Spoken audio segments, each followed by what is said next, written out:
आपके लिए पिता परमेश्वर प्रभु, इस वक्त हम इकट्ठे हुए आपकी कलीसिया के साथ आपके नाम को ऊंचा उठाने के लिए प्रभु।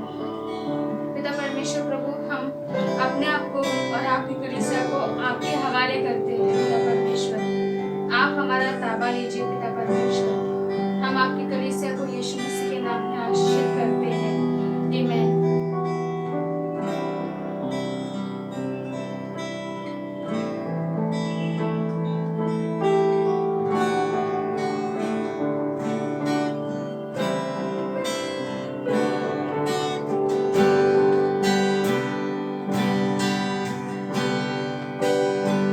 यीशु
करते वो आपको सुगंधित लगी होगी और आपकी कलीसिया भी आशीषित हो गई होगी। इसलिए हम धन्यवाद देते हैं प्रभु।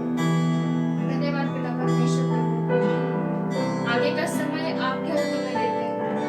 प्रार्थना यीशु मसीह के नाम में करते हैं। आमीन।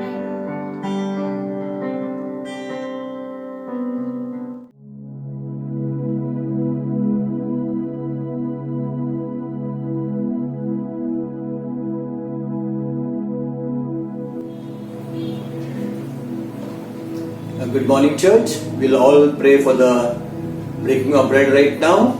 And the scripture that I have taken is from the NIV Bible, from John chapter 5, verse 24.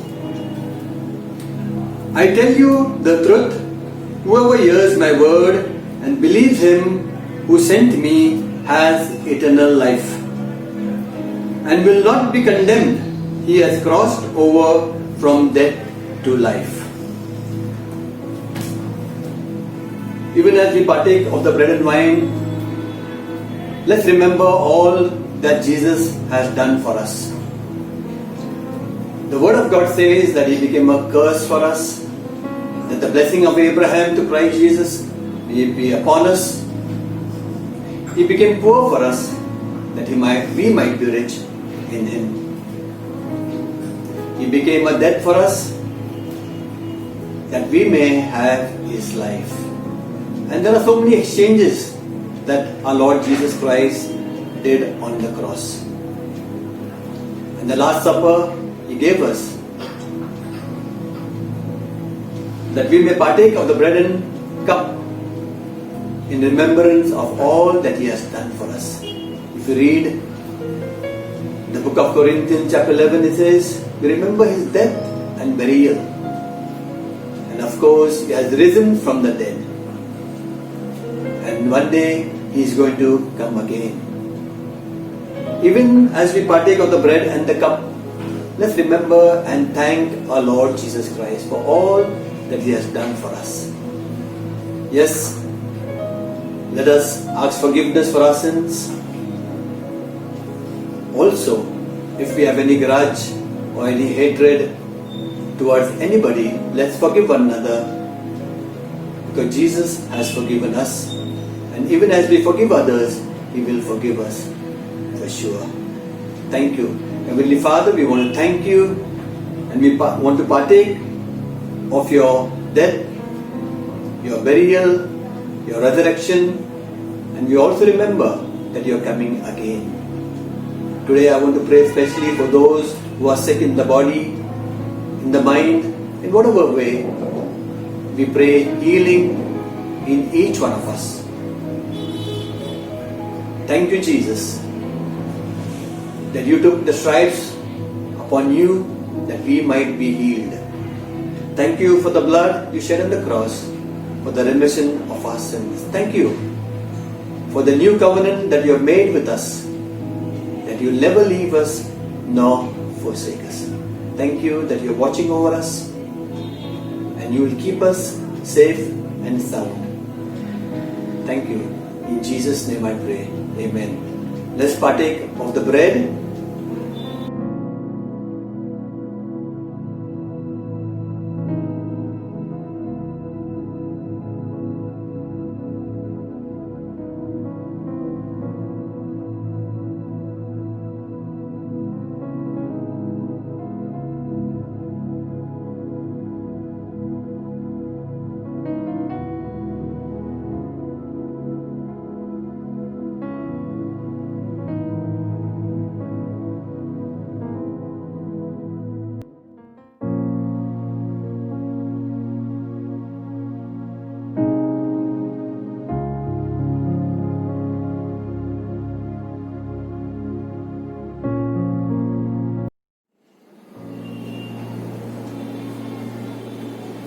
Praise the Lord and good morning, church.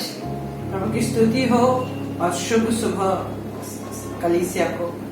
I hope you all are well. और मैं आशा करती हूँ आप सब चंगे हैं। And I'm glad to be here sharing God's word with you today. और मैं बहुत आनंदित हूँ आपके साथ वचन बांटने के लिए। My topic today is God meant it for good. और आज मेरा शीर्षक है परमेश्वर भला चाहता है। And I want to begin my message by narrating an incident that took place in my life some years ago. और मैं शुरुआत करना चाहती हूँ इस कुछ हुआ था, गुजरा था बहुत साल पहले मेरे जीवन में। I was teaching in another school, और दूसरी शाला में मैं काम करती थी, not the present one, अभी जो पाठशाला वो नहीं। and there was a teacher who came against me. और वहाँ पर एक शिक्षक थी जो मेरे विरोध में आई थी, And she blamed me for something. और उसने मेरे खिलाफ कंप्लेन किया Which I had not done. जो मैंने नहीं किया था। In fact, she was the one who had done the wrong thing. और उसी ने वो गलत कार्य किया था। And the principal and everyone knew that she had done it. और प्रिंसिपल और सब लोग जानते थे कि उसने ये गलत काम किया है। Because they knew that I had nothing to gain by doing it. और क्योंकि वो जानते थे कि ये गलत काम करने से मुझे कुछ फायदा होने वाला नहीं है। But she had everything to gain by doing this wrong thing. लेकिन उसको सारा फायदा मिलने वाला था। But she denied it लेकिन उसने नकारा and kept blaming me. और मुझे दोष लगाया। And she was even ready to go to the extent of getting a lawyer.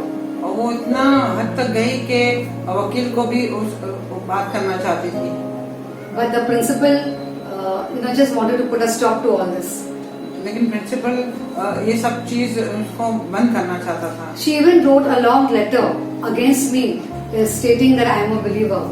और एक लंबा चौड़ा पत्र भी उसने लिखा मेरे खिलाफ और कहा कि मैं विश्वासी हूँ। As though being a believer is a crime. जैसे कि विश्वासी होना बहुत बड़ा जुल्म है। But anyway, we put an end to this incident. और ये जो हादसा हुआ उसको बंद करा दिया। We did not take it forward. और आगे नहीं बढ़ाया। But you can imagine, the thoughts that went through my mind each time I met her. और आप कल्पना कर सकते हैं जब भी हम उससे मिलते थे, मैं मिलती थी उनको, क्या विचार मेरे मन में जा रहा था। And that was very often because she was my colleague. और बार बार ये मुलाकात होती थी क्योंकि वो मेरे साथ ही काम करती थी। But I kept aside all those feelings and thoughts against her. और वो सारे भावनाएं और विचार मैंने अलग रख दिया। And I began to speak to her. और उससे बात करना शुरुआत किया। I did not talk too much, nor did I get very close to her. मैंने ज्यादा बात नहीं किया और ज्यादा नजदीकियां बढ़ाई नहीं। But I did one thing which I felt was good. लेकिन एक चीज मैंने किया जो अच्छा था। And that is I forgave her. कि मैंने उसे क्षमा किया। And I just felt like sharing this incident with you. और मुझे ऐसा लगा मैं ये हादसा आपको बताऊं। So now let's go to my topic. God meant it for good. अभी जो ये शीर्षक है परमेश्वर भला चाहता है, उससे हम आगे बढ़ेंगे। Does this line ring a bell? क्या ये जो संदेश है वो आपके दिमाग में कुछ घंटी बज रही है? Have you heard this line somewhere? क्या आपने ये वाक्य कहीं सुना है? I'm sure you all have. मुझे यकीन है आप सबने सुना है। It is from the book of Genesis, chapter 50, verse 20. और वो उत्पत्ति का किताब में 50वां अध्याय में 20वां आय में है। Okay, and I will read it in English, and then Molly will read it in Hindi. और सिस्टर जो है इंग्लिश में पढ़ेगी और मैं हिंदी में पढ़ूंगी। You intended to harm me, but God intended it for good, to accomplish what is now being done, the saving of many lives.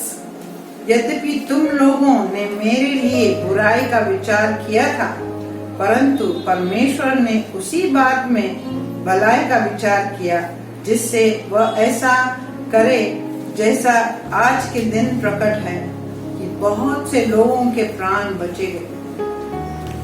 I really love these lines. मुझे बहुत प्यार है इस संदेश से, इस वचन से। And you can learn so much from these lines. और इस वचन से हम कितना कुछ सीख सकते हैं। And we all know these words were said by Joseph to his brothers. और हम सब जानते हैं कि ये शब्द जो है यूसुफ ने अपने भाइयों को कहा। So let's see the story about Joseph in very, very short. और बहुत सारांश में हम यूसुफ की कहानी को देखेंगे। Joseph's brothers were jealous on him, और यूसुफ के भाई जो है बहुत जलते थे उससे। and one day when Joseph went to meet them, और जब यूसुफ उसके भाइयों से मिलने गया, they wanted to kill him. वो लोग जो भाई जो है उनको मारना चाहते थे। They put him in a pit, उन्होंने उसको खाई में डाला, then they removed him out, फिर उसको बाहर निकाला, and they sold him to some passers-by. और जो उधर से गुजर रहे थे उनके हाथों में उसने बेच दिया। And these passers-by sold him to Potiphar, और ये जो लोग जिन्होंने खरीदा उन्होंने पोटीफर को बेच दिया। Potiphar was the officer of the Pharaoh. और पोटीफर जो है वो फिरौन का अध्यक्ष था, And this was in Egypt. और ये मिस्री देश में था। And Joseph landed in Egypt. और हम देखते हैं कि यूसुफ मिस्री देश पहुंच गया। Potiphar's wife had eyes on Joseph, और पोटीफर का जी पत्नी है, उसका नजर जो है यूसुफ पर था। but he rejected all her advances. और वो जो भी गलत आगे बढ़ रही थी उससे वो नकारा उसने। And she falsely accused him, and he was put in the jail. और जो पोटीफर की पत्नी है उसने गलत इल्जाम उस पर डाला और उसको यूसुफ को बंदी गृह में डाल दिया। And there he was able to interpret the butler and the baker's dreams. और जो पिलाने हारे और जो पकाने हारे थे वहाँ पर उनका सपना का उसने अर्थ बताया। This butler and the baker worked for the king, and they were thrown in prison for some wrongdoing. और ये जो पिलाने हारे और जो पकाने हारे थे वो फिरौन जो राजा है उसको उसके लिए काम करते थे और किस कारण के लिए उनको बंदी गृह में डाला था। And the interpretation what Joseph did, the dream came true. और जो अर्थ और अनुवाद जो यूसुफ ने उनको दिया उनके सपने के बारे में वो सही निकला। And later on we see when Joseph is taken out of the prison, और हम देखते हैं कुछ समय के बाद जब यूसुफ को बंदी गृह से बाहर निकाला, he interprets the king's dream also, the Pharaoh's dream. और वो फिरौन का सपने को भी अनुवाद करता है। And the dreams come true later on. हम देखते हैं कि वो सपना भी सही हो जाता है। But before that, the Pharaoh is very happy with Joseph, and he makes him second in command of everything there. फिरौन जो है बहुत खुश हो जाता है यूसुफ के व्यवहार से और वो उसे अधिकारी बनाता है, देश का अधिकारी बनाता है। Because Joseph had said that in interpreting the dream that there would be 7 years of plenty and 7 years of famine. क्योंकि यूसुफ ने उनको बताया था कि उसके सपने द्वारा 7 साल जो है भरपूरी आएगी और 7 साल अकाल होगा। And Joseph was given the charge to collect the grains and make plans how to store the grain for these 7 years of famine. और यूसुफ को अधिकार दिया गया था कि कैसे ये जो भरपूरी आएगी खेती की तो कैसे अनाज को रखना है, क्या करना है, सब व्यवस्था वो कर रहा था। Okay, and Joseph took command of this. और हम देखते यूसुफ ने वो अधिकार लिया। And when the famine came, और जब अकाल हुई, Joseph's brothers came to buy grain in Egypt. और हम देखते कि यूसुफ के भाई जो हैं वो मिस्र देश आते हैं अनाज लेने के लिए, But they did not recognize Joseph. लेकिन उन्होंने अपने भाई को नहीं पहचाना। But Joseph recognized them, लेकिन यूसुफ ने अपने भाइयों को पहचाना and he forgave them. और उन्होंने उनको क्षमा किया। And he brought his full family, including his father Jacob, to Egypt. और उसके पूरे परिवार को, याकूब को भी, अपने पिता को भी उसने मिस्र देश में लाया। And later on we see when Jacob dies, और बाद में हम देखते कि याकूब जब मरता है, the brothers are frightened now. अभी वो भाई जो है वो बहुत डर जाते हैं। They feel that Joseph will take revenge on them for what they had done to him. तो वो सोचते हैं कि अभी यूसुफ जो है जो भी हमने गलत किया उसका बदला लेगा। And so they send a message to Joseph through someone else और किसी और के द्वारा उन्होंने एक संदेश भेजा यूसुफ को that before our father died, कि हमारे पिता मरने के पहले he has told you to forgive us. उन्होंने बताया कि आप हमें क्षमा करना है and not to punish us for our wrongdoings. और हमें दंड नहीं देना हमारे जो गलती किया है। And when Joseph reads this message, he is very sad. और यूसुफ जो है जब वो संदेश पढ़ता है तो बहुत दुखी हो जाता है In fact, he cries और वो रोता भी है because he had already forgiven his brothers. क्योंकि उसने अपने भाइयों को क्षमा किया था। So he calls for his brothers, तो अपने भाइयों को बुलाता है and that is the time that he says these words from Genesis chapter 50 verse 20. और उस समय वो ये शब्द बोलते हैं जो हम पढ़े उत्पत्ति का 50 उसका 20वां आए That you meant evil against me, कि आपने हम मेरे खिलाफ दुष्ट किया but God changed everything and made it for my good. और परमेश्वर ने सब कुछ बदल कर मेरी भलाई किया। And Joseph told them not to be afraid, and he comforted, in fact, his brothers. और यूसुफ ने अपने भाइयों को सांत्वना दिया और बोला डरना नहीं और उनको रक्षा किया। Now Joseph could have very well taken revenge on his brothers और अभी हम देखते कि यूसुफ आराम से उसका बदला ले सकता था अपने because he भाइयों had the authority, and he could have done anything to them. क्योंकि उसके पास अधिकार था और कुछ भी वो कर सकता था उनके खिलाफ। But he chose to forgive them लेकिन उसने क्षमा करने का चुनाव लिया because he knew his God. क्योंकि वो अपने परमेश्वर को जानता था He knew that God was with him in all the difficult situations that he went through. और वो जानता था कि परमेश्वर उसके साथ था हर एक मुश्किल समस्या में In the pit, in the prison, in all the difficult times that he went through. और खाई में और बंदी गृह में हर जो मुश्किलात समय था परमेश्वर के साथ था। And Joseph did not murmur, he did not grumble, he did not get angry, nor did he say, I'm not going to pray. और यूसुफ ने न कुड़कुड़ाया न गुस्सा किया न यही सोचा कि मैं अभी प्रार्थना नहीं करूंगा, But he trusted God, लेकिन उसने परमेश्वर पर भरोसा रखा and God lifted him up to the position that he was in. और परमेश्वर ने उसको ऊंचाई पर रखा जो भी अधिकारी बनाया। And God used him to save not only his family, but many others from the family. हम देखते हैं कि बहुत सारे लोगों को उसने बचाया, अपने परिवार ही नहीं लेकिन सारे देश के लोगों को। Now we just see, we clear some things about forgiveness.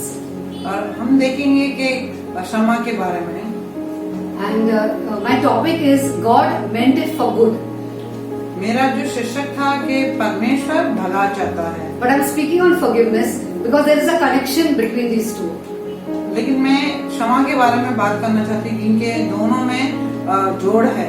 Because when we forgive those who have wronged us, जब हम लोगों को क्षमा करते जिन्होंने हमको ठेस पहुंचाया है, God begins to work in our life परमेश्वर हमारे जीवन में कार्य करता है and changes all those hurts and the wrongdoings into something good for us.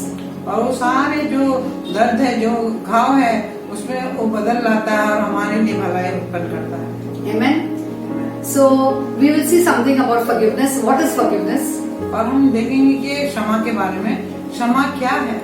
Forgiveness is getting rid of bitterness, anger, hatred, okay, towards someone who has harmed you. और क्षमा ऐसी बात है जो कड़वाहट है, जो गुस्सा है, जो नफरत है लोगों के खिलाफ जिन्होंने उनको ठेस पहुंचाया उसको निकाल देना। It is not taking, as we say in Hindi, badla or revenge. और वो नहीं लेना है जो हिंदी में कहते हैं बदला। It is not taking revenge. बदला लेना नहीं है। Okay, and we will see something about revenge. और हम देखेंगे कि बदला क्या है। Okay. Revenge is like I am taking poison बदला ये है कि मैं जहर पीती हूँ and I want the other person who has done wrong to me to die. और जिन्होंने मुझे ठेस पहुंचाया है वो मर जाए। When I take poison, I will die. The other person will not die. अगर मैं जहर पी रही हूँ तो मैं मरूंगी लेकिन सामने वाला नहीं मरेगा। So the poison that I am talking now is about unforgiveness, hatred, anger that I have towards the other person who has wronged me. तो जहर इस बारे में मैं बताना चाहती हूँ कि जो नफरत है, जो अक्षमा है, जो कड़वाहट है, गुस्सा है, उसके खिलाफ उसके बारे में। When I forgive someone, I am setting my own self free. जब मैं किसी को क्षमा करती हूँ तो मैं खुद को आजाद करती हूँ। Now there is another very important point that I want to talk about on forgiveness. और एक मुद्दा है क्षमा के बारे में। When we forgive someone, it doesn't mean that justice has not to be done. और अगर हम किसी को क्षमा किया है, उसका मतलब यह नहीं कि न्याय नहीं होगा। Okay, justice has to be done, especially when it is a big crime and something really wrong has been done to us.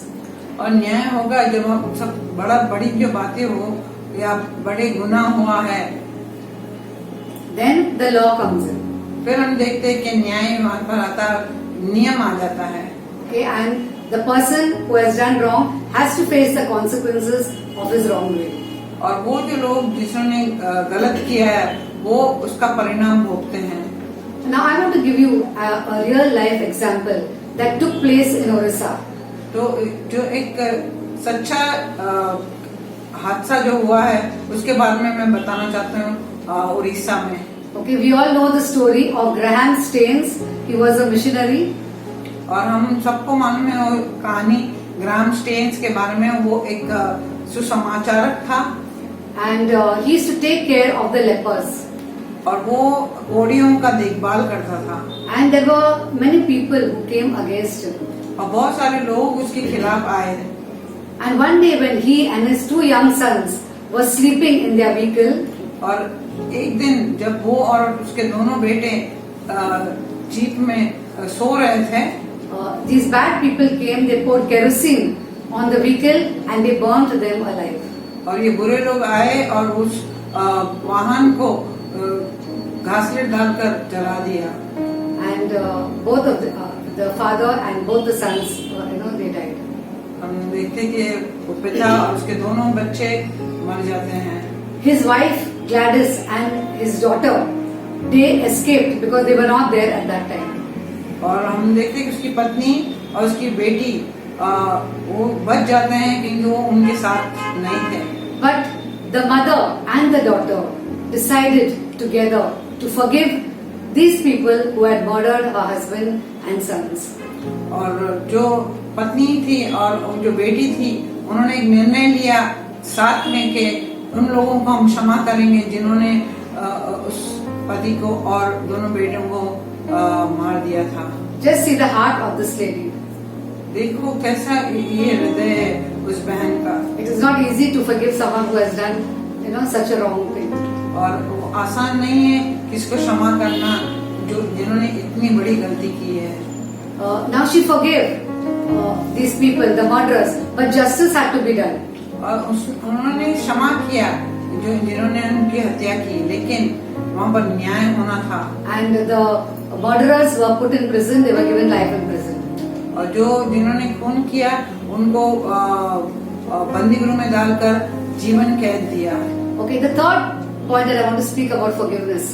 और तीसरा मुद्दा क्षमा के बारे में बताना चाहते हैं। When we forgive someone, जब हम किसी को क्षमा करते हैं, it is not necessary that we go hand in hand with that person.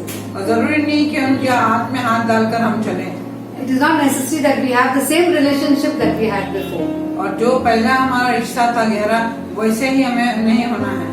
Okay, there may be a situation where we may have to cut off the relationship also. और कभी-कभी ऐसा परिस्थिति आ सकता है कि हम उस रिश्ते को ही काट देना है। Because maybe you cannot trust that person. क्योंकि शायद आप उस पर भरोसा नहीं कर सकते हैं। Maybe that person can take advantage of you. शायद वो आपका फायदा उठा सकता है। Okay, and harm you again. और फिर से आपको गलत कर सकता है। As I told you earlier about the incident that took place in my life. और जो पहले मैंने आपको हिस्सा बताया था, किस्सा के कैसा मेरे जीवन में हुआ था। About the teacher. वो जो शिक्षक थी। I forgave her, but I never got very close to her. I just spoke to her on and off. और जो बहन है उसको मैंने क्षमा किया, लेकिन मैंने उससे गहरा रिश्ता नहीं कायम किया। So in these situations, we have to really ask the Holy Spirit to give us wisdom and direction how to go about it. और इस स्थिति में हमें पवित्र आत्मा का मदद लेना बहुत जरूरी है कि कैसे हम इस परिस्थिति में आगे बढ़े। Amen. So each one of us are in a journey. और हम सब इस जीवन की यात्रा में हैं। Okay, and in this journey there are ups and downs. और इस यात्रा में ऊपर नीचे होता है। People will tell lies about us. They will let us down. और जो लोग हैं वो हमारे खिलाफ बात करेंगे या हमें नीचा दिखाएंगे। They will wound us. हमें घाव देंगे। It can be, our own family members. शायद हमारे खुद के परिवार के सदस्य हो सकते हैं। It can be our colleagues, our neighbors, our friends. It can be anyone. जो हमारे पहचान वाले हैं, हमारे पड़ोसी हैं या हमारे दोस्त है, कोई भी हो सकता है। Maybe there are things that have happened. People have hurt us and wounded us in our childhood. और कोई किस्सा ऐसा है कि हमारे बचपन में किसी ने हमको ठेस पहुंचाया या हमारा जीवन में घाव लाया। In our adolescence, हमारे जवानी में, in our adulthood, हमारे बड़ा होने के बाद भी, and even maybe today, people are, against us and hurting us. और शायद आज भी ऐसा है कि लोग हमारे खिलाफ बात करते हैं, हमें घाव पहुंचाते हैं। Okay, people might have betrayed us. या हमें धोखा देते हैं। Okay, Jesus was betrayed for 30 pieces of silver. तो प्रभु यीशु भी 30 चांदी के सिक्के से वो धोखा किया गया था। Okay, we have to know one thing, that people are not perfect. हमें एक जानना बहुत जरूरी है कि लोग सिद्ध नहीं हैं। Okay, God, there is one person who is perfect, and that is our Heavenly Father and our Lord Jesus Christ. और एक जो है वो सिद्ध है, वो है हमारा स्वर्गीय पिता और हमारे प्रभु यीशु मसीह। And He will never let us down. और वो हमें कभी भी नीचा नहीं करेगा। Anyone may let us down, but He will never let us down. वो हमें नहीं छोड़ेगा, कोई और छोड़ेगा लेकिन वो नहीं छोड़ेगा। Okay, God loves us and He has great plans and purposes for us. और परमेश्वर उनसे प्यार करता है और उनकी योजना और उनका मकसद बहुत ऊंचा है। And He wants to accomplish these purposes in our life. और वो चाहता है कि हम उसके सारे उद्देश्य को पूरा करें। But we have to allow Him to do it. लेकिन हमें उन्हें हमारे जीवन में आने के लिए परमिशन देना है। By not murmuring and complaining. न कुड़कुड़ाना, न विरोध, किसी के विरोध बात करना। I want to read one verse from Romans chapter 8 verse 28. और रोमियो का 8:28 मैं पढ़ना चाहती हूँ। It says, Romans 8:28, and we know that in all things God works for the good of those who love Him, who have been called according to His purpose. हम जानते हैं कि रोमियो का 8 उसका 28 में लिखा है, हम जानते हैं कि जो लोग परमेश्वर से प्रेम रखते हैं उनके लिए सब बातें मिलकर भलाई ही को उत्पन्न करती है, अर्थात उन्हीं के लिए जो उसकी इच्छा के अनुसार बुलाए हुए हैं। Amen. So it says here, God works all things for our good. और यहाँ पर कहा कि सारी बातों में परमेश्वर भला करेगा। It doesn't say everything is good. और ये नहीं बताता कि सब कुछ भला होगा, Everything is not good. सब कुछ भला नहीं होगा। But in all the difficult situations that we go through, every situation, bad situation that we go through, God will change those situations and make something good out of it, as He did in the life of Joseph. और जो भी परिस्थिति से जा रहे हैं, जो तकलीफ से जा रहे हैं, समस्या से जा रहे हैं, वो सारे मुड़कर परमेश्वर उस पर भलाई उत्पन्न करेगा। We have to only trust Him. लेकिन हमें सिर्फ विश्वास करना है। I want to tell you one story. मुझे एक कहानी बताना है। Okay, about a lady by the name of Fanny Crosby. एक औरत थी, उनका नाम फैनी क्रॉस्बी था। Maybe you have heard of her. शायद आपने उनके बारे में सुना होगा। Okay, she is a gospel songwriter. She was a gospel songwriter. वो सुसमाचारक के गीत लिखती थी। She has written thousands of songs. और उसने हजारों गीत लिखे हैं। When she was a few weeks old, she was sick and she lost her eyesight. और जब वो थोड़े हफ्ते पैदा हुई तभी कुछ बीमारी हुई और वो अंधी हो गई। And her full life she was blind. और पूरे जीवन भर वो अंधी थी। But she never grumbled, she never complained, nor did she go against God for her blindness. और उसने न कुड़कुड़ाया, न किसी के विरोध बात किया, न परमेश्वर के विरोध बात किया। In spite of her blindness, she has written so many gospel songs. और वो अंधी होने के बाद भी उसने कितने सुसमाचारक गीत लिखे। Once a preacher asked her, और एक बार एक प्रचारक ने उससे पूछा, "You have got so many gifts and talents, और आपके पास कितने वरदान हैं, gifts and talents, और तोहफे हैं और वरदान हैं, but God has not given you your eyesight. It is very sad." लेकिन परमेश्वर ने तुझे दृष्टि नहीं दी, बहुत दुख की बात है। And you know what she replied? अब जानते हैं उसने क्या उत्तर दिया? She said, "If I was born, when I was born, जब मैं पैदा हुई, if I was given a chance to wish for something, और अगर मुझे एक मौका दिया गया कि मैं कुछ पूछ लूं, ख्वाहिश करूं, you know what it would be? जानते हो क्या होगा? I would wish that I was blind, born blind." मैं इच्छा करती कि मैं अंधी पैदा होती। She was blind, of course, but if she had a wish, she said she would wish that she would be born blind. वो अंधी थी, लेकिन अगर मौका दिया गया था इच्छा का, तो वो बोलती कि मैं अंधी पैदा होना चाहती थी। So this preacher was quite taken aback, and he asked her, "Why are you saying this?" और प्रचारक बहुत ही आश्चर्य हुआ, उसने कहा कि क्यों ऐसा कहती है आप? So she told him, उन्होंने कहा, "When I go to heaven, जब मैं स्वर्ग जाऊंगी, the first face that I would see would be of my Lord and Savior Jesus Christ." तो पहला चेहरा जब मैं देखूंगी वो मेरा प्रभु और उद्धारकर्ता प्रभु यीशु मसीह का चेहरा। Just see this wonderful lady. देखो कितनी अद्भुत बहन है। And this lady, Fanny, she lived to a good old age. Okay, she lived for 95 years. और ये औरत जो है वो 95 वर्ष तक जी, बहुत लंबा जीवन जी। And when she died at the age of 95, और जब वो 95 वर्ष में जब वो मरी, I'm sure you will all guess whose face she saw first. तो आप निर्णय ले सकते हैं कि वो किसका चेहरा उसने देखा होगा पहला। Of course, of our Heavenly Father and our Lord Jesus Christ. हाँ, पिता परमेश्वर का और प्रभु यीशु मसीह का। Amen. Amen. So I want to end here my message, just reminding you of 2 points from my message. और यहाँ पर मैं संदेश खत्म करना चाहती हूँ और 2 मुद्दों को आपको याद दिलाना चाहती हूँ। Okay. One is, in this life, people will hurt us, they will wound us, okay, they will go against us. और शायद हमारे जीवन में लोग हमको ठेस पहुंचाएंगे, हमें घाव देंगे या दुखी करेंगे, But we should not get bitter, but in fact get better. लेकिन हमें कड़वाहट नहीं रखना है, लेकिन बेहतर इंसान बनना है। Amen. Amen. Okay, and we can do this by getting better is by forgiving one another.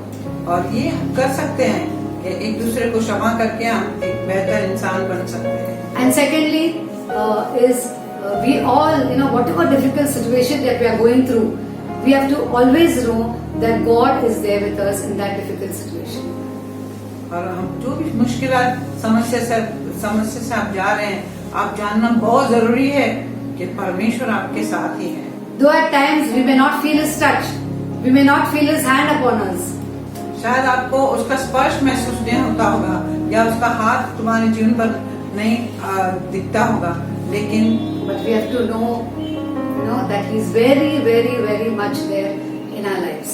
लेकिन हमें जानना है कि वो सही रीति से यकीनन वो हमारे साथ है। He is always there with us. वो हमेशा हमारे साथ है। Even He never leaves us. वो हमें न छोड़ता है, Never leaves us, nor forsakes us. न हमें त्यागता है। Amen. God bless you. परमेश्वर आपको आशीष करे Okay, and have a wonderful day and week ahead. और अद्भुत दिन और आशीष दिन आपको